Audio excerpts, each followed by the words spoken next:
memperbaiki itu sebelum merubah yang lain-lain. Struktural lain kita bisa rubah, tapi quick win-nya di situ. Saya akan balik kondisi yang memburuk karena langkah kita sendiri. Oh gimana? Ya paling bagus kan percepat belanja anggaran. Oke, belanjanya cepat-cepat.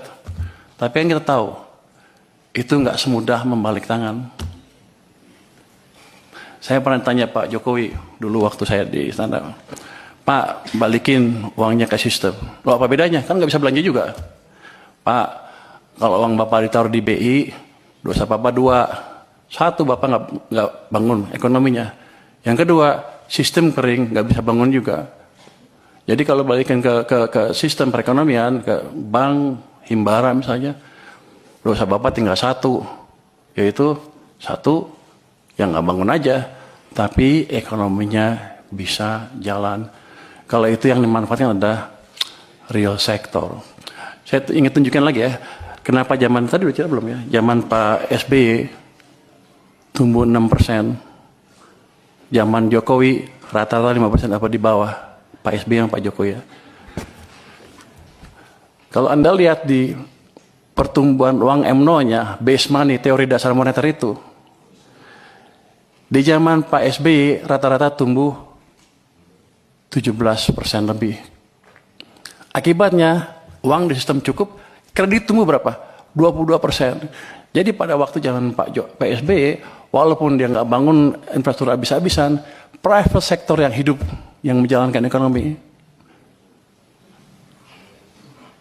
Itu berhubungan juga dengan rasio tax.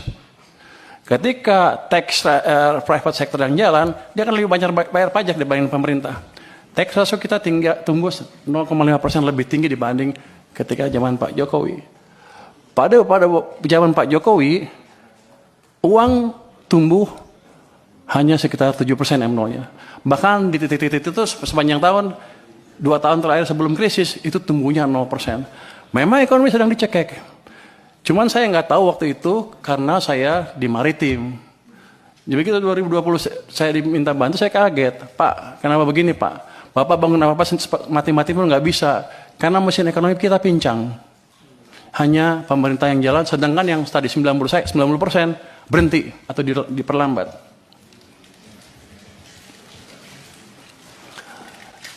Zaman Pak Prabowo juga bisa sama. Ini sekarang masih baru. Kalau pemerintahnya masih lambat belanjanya dan mencekik perekonomian juga dari sisi lain dan moneternya juga sama, maka akan lebih buruk dibanding yang 2 zaman sebelumnya. Dua mesin mati.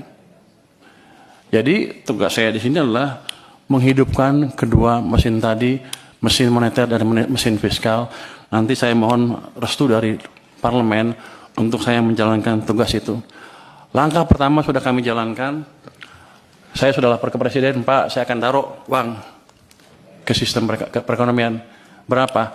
Saya sekarang punya 425 triliun di BI cash, besok saya taruh 200 triliun. Sudah jalan belum?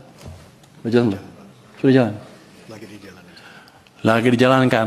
Kalau itu masuk ke sistem, dan saya nanti sudah minta ke Bank Sentral, jangan diserap uangnya.